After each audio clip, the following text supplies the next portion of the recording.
वसुदेवसुतं देवं कंसचाणूरमर्दनं देवकी परमानंदं कृष्णं वंदे जगद्गुरुं.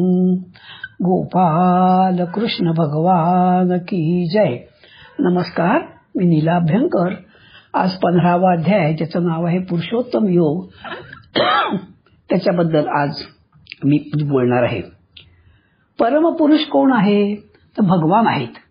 पुरुषोत्तम शब्द केवळ भगवंतासाठीच वापरला जातो. कोणत्याही देवतांसाठी पुरुषोत्तम शब्द वापरला जात नाही.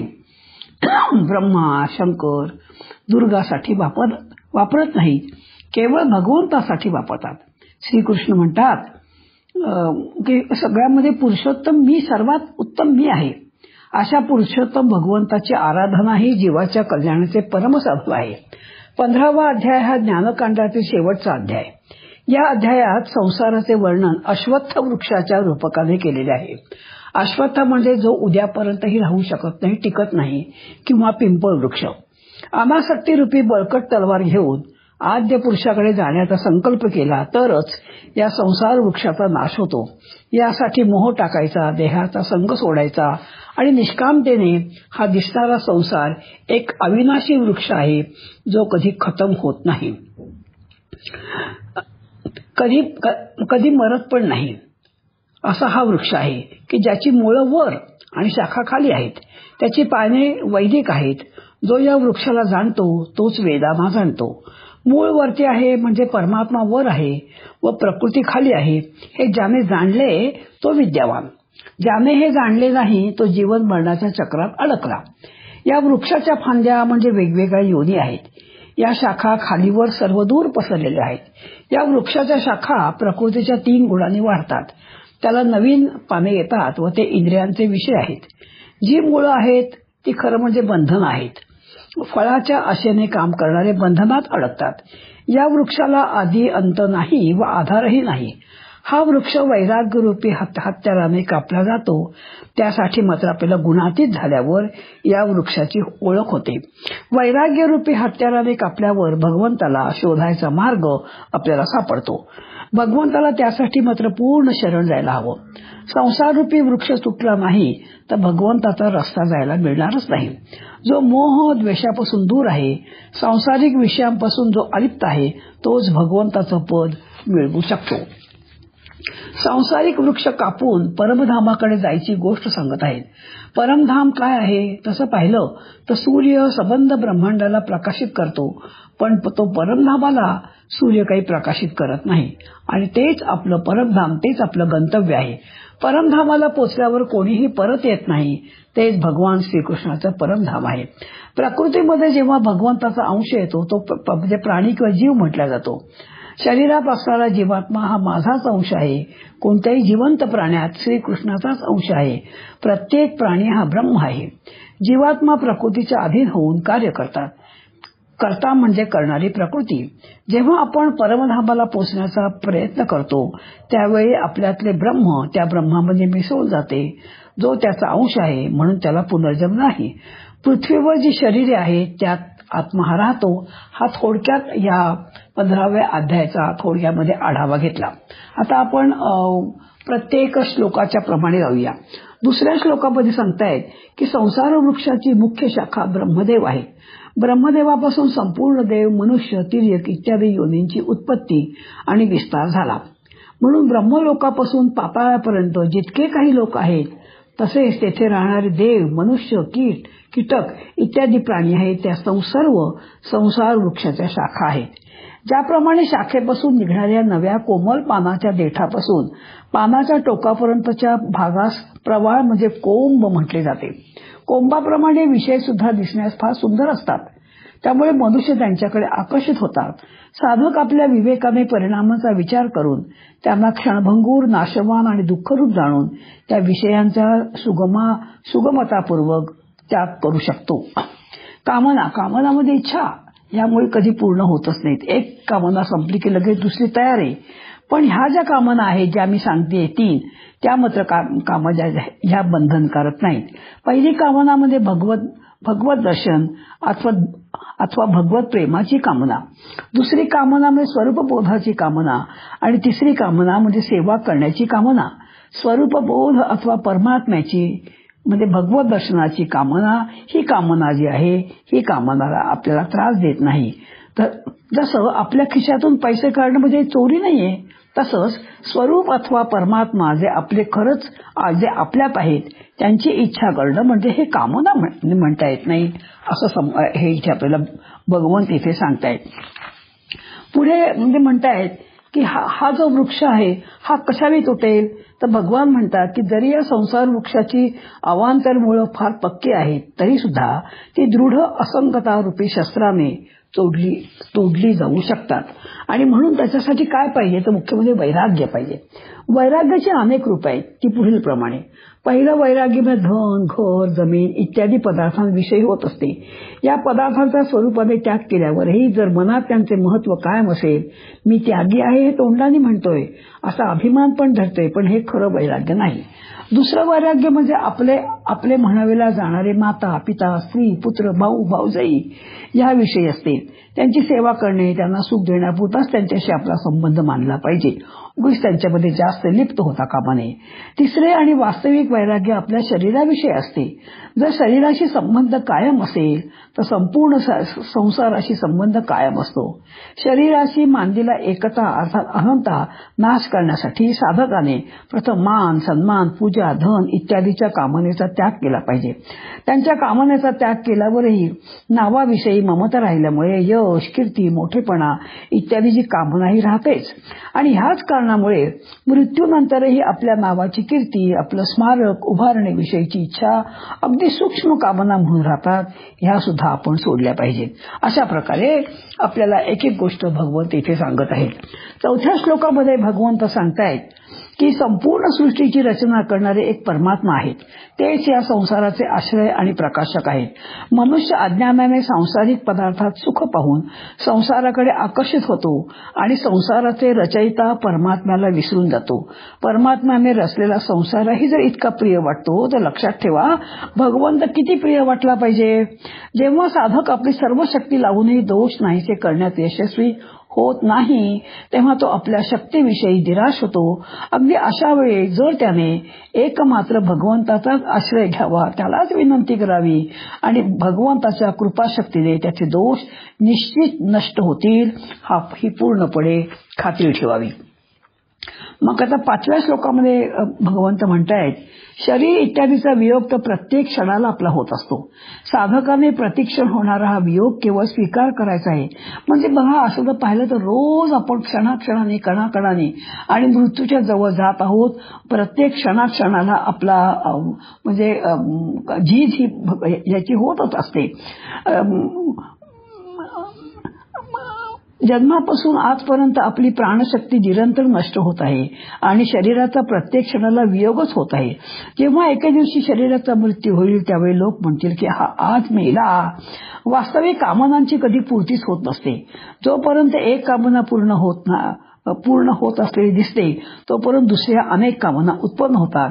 त्या कामनांपैकी जेव्हा एखाद्या कामनेची पूर्ती झाल्याने मनुष्याला सुख होते तर का कामनेची पूर्ती झाली नाही की लगेच तो दुःखी होतो. अशा प्रकारे म्हणून कामना पूर्णपणे काढून टाकणे हाच त्याच्यावरचा उपाय आहे.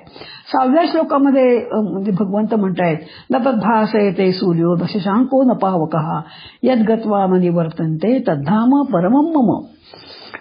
जीव परमात्म्याचा अंश आहे. तो जोपर्यंत आपल्या अंशी परमात्म्यात प्राप्त करून घेत नाही तोपर्यंत त्याचे अवागमन म्हणजे जाणं येणं, पुनरपी जनन पुनरपी मरण होतच असतं. जसं नदीच्या पाण्याला आपल्या अंशी समुद्राला मिळाल्यावरच स्थिरता प्राप्त होते, तसे जीवाला आपला अंशी म्हणजे परमात्म्याला मिळाल्यावर स्थायी शांती मिळत असते. खरं का आपलं खरं घर म्हणजे यद्गत्वा मनी वर्तनते तद्धाम परम. आपण सगळे ह्या पृथ्वी तलावर आणि कसे म्हणजे आलो आहोत, आपण पाहुणे आहोत. इदम न मम ह्याने आपण राहायला पाहिजे. पण आपण असे राहतो की जसं काही आपण इथे चिरंजीव आहोत, इथेच राहणार आहोत. हा सगळा भाग आपल्याला शिकायला हवा. येथे परमधाम शब्द परमात्माचे धाम आणि परमात्मा दोघांचंही वाचक आहे. हे परमधाम प्रकाशरूप आहे. तसे सूर्य आपल्या विशिष्ट स्थानावर देखील स्थित आहे. तसा हा प्रकाशरूप म्हणजे हे धाम आहे आणि ते धाम माझं आहे. जीव कुठेही का असेना, नरकात असो, स्वर्गात असो, मनुष्ययोनीत असो अथवा पशुयोनीत असो, भगवान त्याला आपलाच अंश मानतात.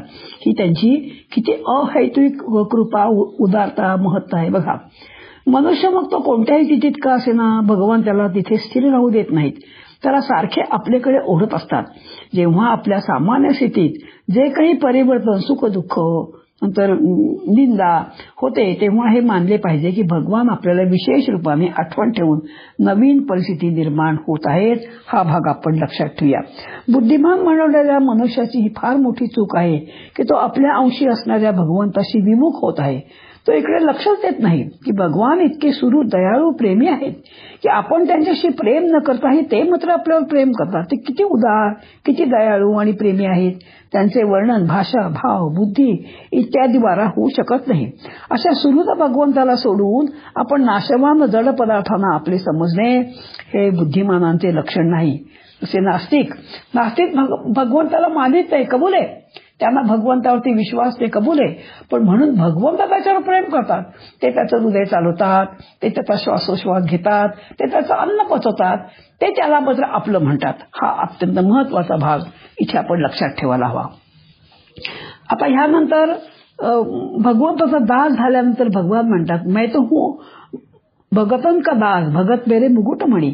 परंतु ज्यांचे आम्ही दास बनलेले आहोत, म्हणजे धन, कीर्ती, पैसा, ते कधी म्हणत नाहीत की लोभी मेरे मुकुट म्हणी. म्हणून भागवतामध्ये भगवंत म्हणतात की मी स्वतंत्र नाहीये, मी माझ्या भक्तांचा कसा आहे त्यांच्या अधीन आहे, मी म्हणजे पराधीन आहे, मी स्वतंत्र नाही. ते मला म्हणजे असे हे भक्तजन मला अत्यंत आवडतात. इथे मला भीष्माचार्यांची आठवण होते. मी हातात शस्त्र घेणार नाही अशी प्रतिज्ञा भगवंतांनी केली आणि भीष्माचार्यांनी प्रतिज्ञा केली, मी काही झालं तरी आणि हातात शस्त्र भगवंताला घ्यायला लावीनच. आपल्या शिष्याची प्रतिज्ञा खरी करण्यासाठी भगवंताने आपली प्रतिज्ञा खोटी करावी असा हा भगवंत आहे. इतकं शरसंधान भीष्माचार्याने केलं की त्याच्या अर्जुनाच्या हातातलं गांडीव धनुष्य खाली पडलं आणि हे जेव्हा पाहिलं भगवंताने, तेव्हा अत्यंत प्रेम करणाऱ्या अर्जुनावर हे पाहिल्यानंतर तो इतका चिडला, भगवंत खाली उतरला, खाली उडी मारून जे खाली चाक गळलं होतं रथाचं ते घेतलं, त्यांच्या अंगावर धावत सुटला. ह्याला म्हणायचं भगवंत किती आपल्यावर प्रेम करतात हे आपल्याला लक्षात येतं.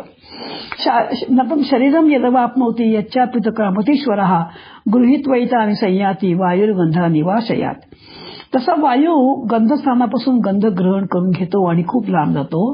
तसं एखादं कुत्रं मेलंय, ते कुत्रं तर एका जागी दुसरीकडे म्हणजे मरतं, पण आपण लांब असतो तरी त्या मेलेल्या कुत्र्याचा वास हा वायू आणतो आणि तो वायू काय करतो, म्हणतो अरे बापरे कोणतरी मेलंय बरं, किती घाणेरडा कुचका वास आहे.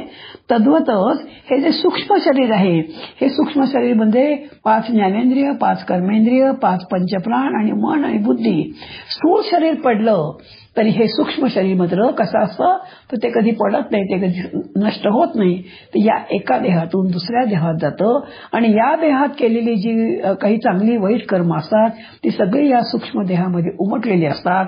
आपल्याबरोबर सूक्ष्म शरीर मन, बुद्धी, संस्कार, स्मृती घेऊन जातं आणि त्यामुळे आपण म्हणजे त्या आपण केलेल्या चुकाच्या किंवा कर्माच्या प्रमाणे आपल्याला पुढला जन्म मिळतो. अशा प्रकारचा बुद्धनंतर भगवंत पुढे सांगतायत की जीवाला 2 शक्ती प्राप्त होतात, एक प्राणशक्ती, दुसरी इच्छाशक्ती. प्राणशक्तीमुळे श्वासाचं मध्ये जाणं येणं होतं आणि इच्छाशक्ती ज्या शक्तीने भोग प्राप्त करण्याची इच्छा करतो. प्राणशक्ती नेहमी श्वासोश्वासाद्वारे क्षीण होत राहते. प्राणशक्तीचे संपले की हाच मृत्यू म्हटला जातो. जडाचा संग करण्याने काहीतरी करण्याची आणि काहीतरी मिळवण्याची इच्छा कायम राहते. प्राणशक्तीचा व्यय इच्छा मिटवण्यात झाला पाहिजे. निस्वार्थ भावनेने संपूर्ण प्राण्यांच्या हिताविषयी रत राहिल्याने इच्छा सुगमतेने मिटतात. 9व्या श्लोकाचा आपण अर्थ बघूया. 9व्या श्लोकामध्ये बघा असं म्हटलंय की आपल्याला समजा भूक लागली आहे, तर भूक लागल्यामुळे शिरा पाठीवर घेऊन चालेल का हो? समजा तहान लागली तर मग उत्तमात उत्तम भजी आणून दिली तर आपण आपली तहान नाहीशी होईल का? त्याप्रमाणे जीवाला तहान आहे चिन्मय परमात्म्याची, परंतु तो त्या तहानेला जड पदार्थांद्वारा नाहीशा करू इच्छित असेल तर तृप्ती कशी होणार? म्हणून भगवंताची प्राप्ती करून घेणं हीच तृप्ती आहे असं आपल्याला इथे भगवंत सांगतायत. एक एक गोष्ट सांगत एकेका श्लोकामध्ये अर्थ सांगून आणि भगवंत आपले डोळे ह्या ठिकाणी उघडतायत.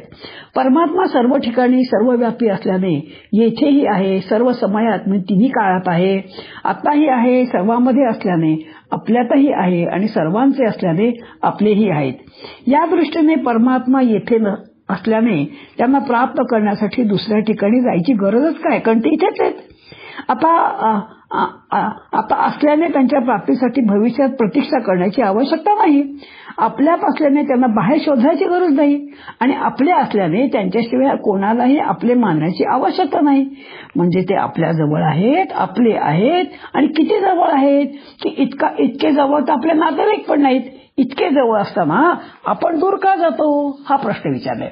आता 12व्या श्लोकामध्ये यदाधिगतम तेजो जगद्भासयते अखिलम यज्ञानवसी यच्चाग्नो तत्तेजो विधिमामकम हा श्लोक फार महत्वाचा आहे. म्हणजे असं की सूर्यामध्ये सूर्य काय करतो, तो सूर्याचं तेज म्हणजे प्रकाश इतका महान आहे की संबंध ब्रह्मांडाला तो प्रकाशित करतो. तसंच अग्नी पण आणि तसंच चंद्र सुद्धा आणि शीतलता देतो. पण जसं सूर्यामध्ये स्थित असलेल्या प्रकाशिका शक्ती दाहक शक्ती ही भगवंतापासून प्राप्त होते लक्षात ठेवा. म्हणजे ही जी शक्ती आहे म्हणजे हा जो सूर्य आहे तो परमधामाला काही प्रकाशित करू शकत नाही. इथे एक मला गोष्ट आठवते. देवासुरांची लढाई झाली आणि देव जिंकले आणि जिंकल्यानंतर सगळे गप्पा मारत बसले झाडाखाली आणि मारल्यासना बघा नेहमी मी कसा श्रेष्ठ होतो, माझ्यामुळे कसं झालं, मी काही चुकलो नाही वगैरे वगैरे गोष्टी सुरू असताना तिथून पार्वती माता जाते आणि ह्या सगळ्या आपल्या मुलांच्या गोष्टी ऐकून त्यांना फार वाईट वाटतं आणि वाईट वाटल्यामुळे त्याने एका यक्षाला पाठवले. यक्ष गेले परीक्षा घ्यायला. आपण कोण आहात त्यांनी विचारले एकाला. माझं नाव आप. म्हणजे आपण काय करता? अहो द्रावपणा भिजवायची शक्ती माझ्यामध्ये.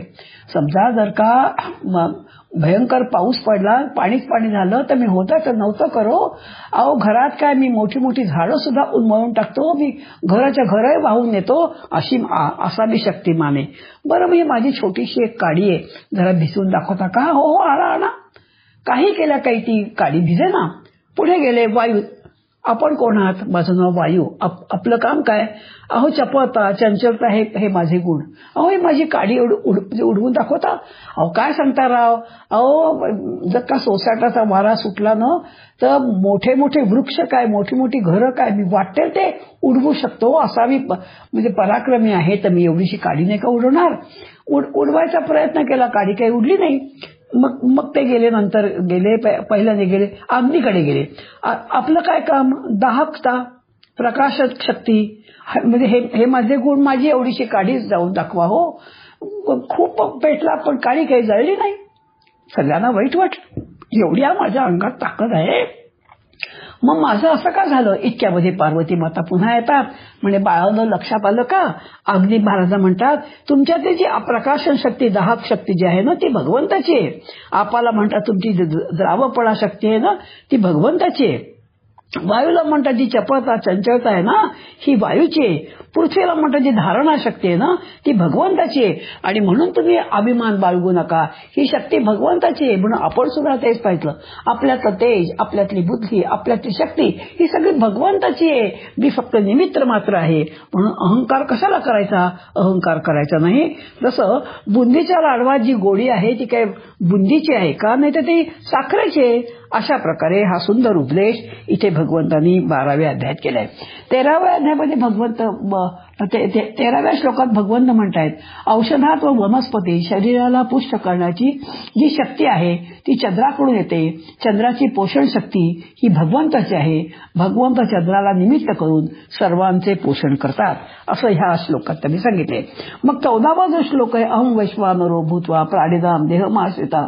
आता ह्याच्यात सांगतात की प्राण्यांच्या शरीरांना पुष्ट करणे तसेच त्यांचे प्राण रक्षण करण्यासाठी भगवंतच वैश्वानर जठराग्नी ह्या रूपाने त्या प्राण्यांना प्राण्यांच्या शरीरात राहतात. मनुष्याप्रमाणे लता, वृक्ष इत्यादी स्थावर आणि पशु पक्षी इत्यादी जंगम प्राण्यातही वैश्वानराची पाचन शक्ती काम करते. म्हणून आपण खूपदा म्हणतो ना, अहो त्यांना भूक लागत नाही, कारण त्यांचं काय झालंय, त्यांचा अग्नी मंदावलाय. प्राणापानयुक्त शरीरामध्ये प्राण, अपान, समान, उदान आणि व्यान हे 5 प्रधान वायू, नाक, कुर्ब, कुकर, देवदत्त, धनंजय हे 5 उपप्राणवायू आहेत. या श्लोकात भगवान 2 प्रधान वायू प्राण आणि अपान यांचेच वर्णन करीत आहेत.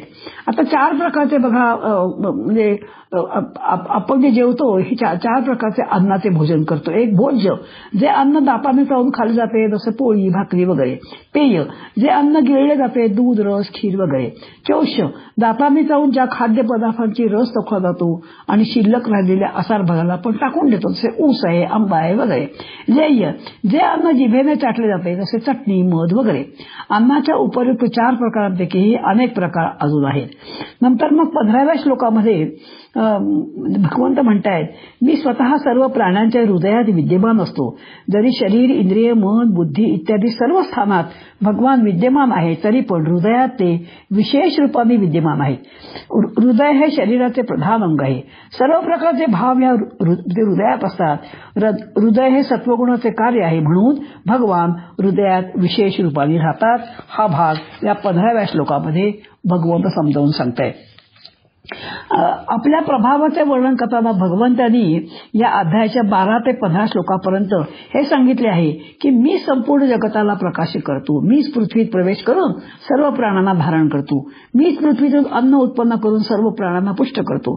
जेव्हा मनुष्य त्या अन्नाचे सेवन करतो तेव्हा मीच वैश्वानर रूपाने त्या अन्नाला पचवीत असतो आणि मनुष्यामध्ये स्मृती, ध्यान आणि अपोहनही मीच करतो.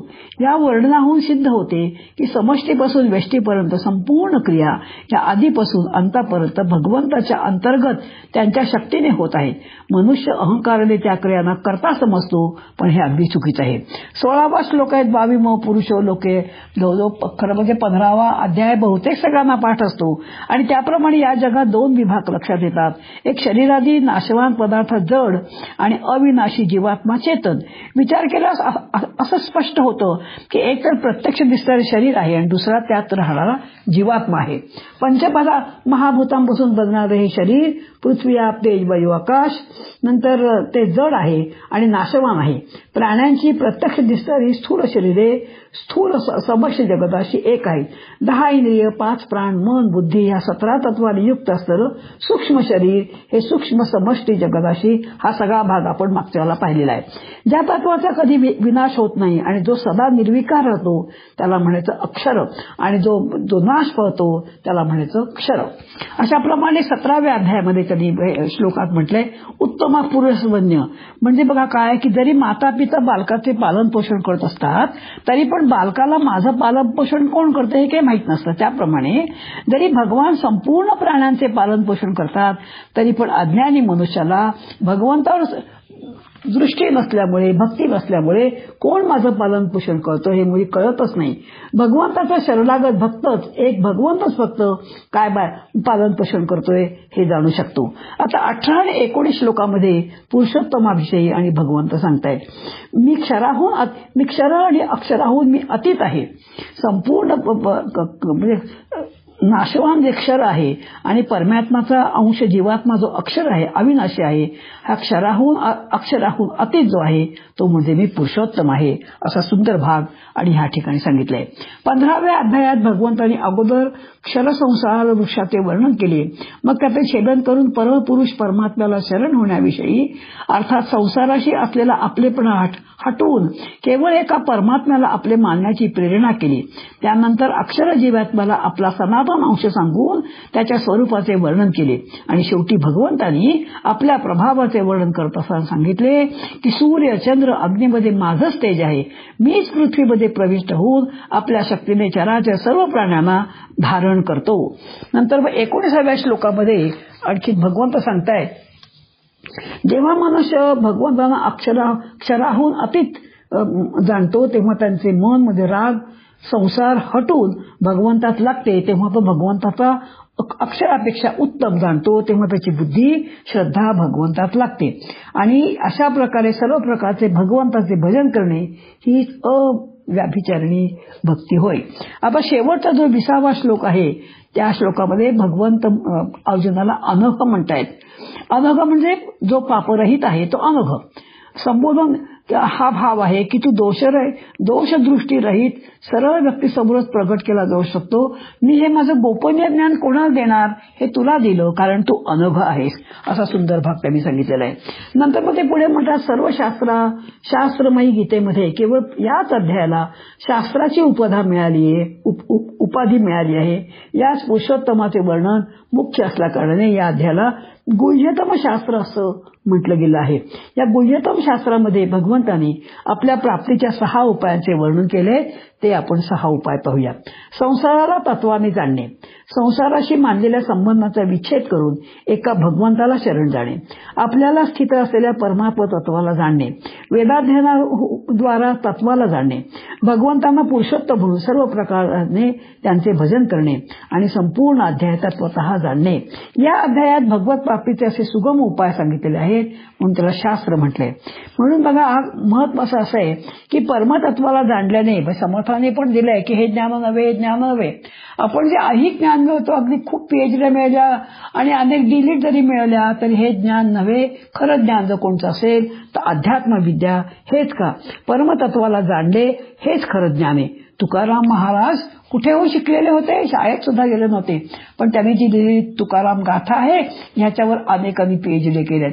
कारण जे जाणायला हवं ते त्यांनी जाणलं आणि त्या एकाला जाणल्यामुळे त्यांनी सगळंच जाणलं. म्हणून ज्याने भक्ती प्राप्त करून घेतली तो प्राप्तव्य होतो, अर्थात त्याला काहीही प्राप्त करणे बाकी राहत नाही. भगवत तत्वाची विलक्षणता आहे की कर्मयोग, ज्ञानयोग, भक्तियोग तिन्हीपैकी कोणाही एकाच्या सिद्धीने कृतकृत्यता, ज्ञातत्व आणि भगवंताची प्राप्ती होऊ शकते. तुम्ही फक्त भक्तीला सुरुवात करा, असा सुंदर उद्देश आपल्याला इथे म्हणजे भगवंत करतायत. आपण त्यांनाही विनंती करूया की आमच्या हातून सुद्धा अशा प्रकारची निर्हेतुक भक्ती व्हावी. आणि त्याप्रमाणे या 15व्या अध्यायातला 14वा श्लोक जो आहे हा मला महत्वाचा वाटतो, तो आपण बघूया. अहम वैश्वानरो भूत्वा प्राणिनाम देहमाश्रितः प्राणापान समायुक्त पचाम्यन्न चतुर्विधम. सर्व प्राण्यांच्या देहात स्थित असलेला मी म्हणजे वैश्वानर अग्निरूप होऊन प्राण आणि अपान यांनी युक्त होऊन 4 प्रकारचे अन्न पचवतो. ज्ञानेश्वरीच्या ओप्या 407 ते 420 आहेत. त्यातल्या आपण थोड्या पाहूया. म्हणून प्राणीजापांच्या घटी करुणी कंदावरी आगिठी दीप्ती जठरी ही किरीटी मीची झालो. प्राणापानाच्या जोड भाती फुंक फुंकोन्या अहोराती आटी तसे नेणो किती उदरा माझी. अशा प्रकारे या आणखीन एक म्हणजे बघूया.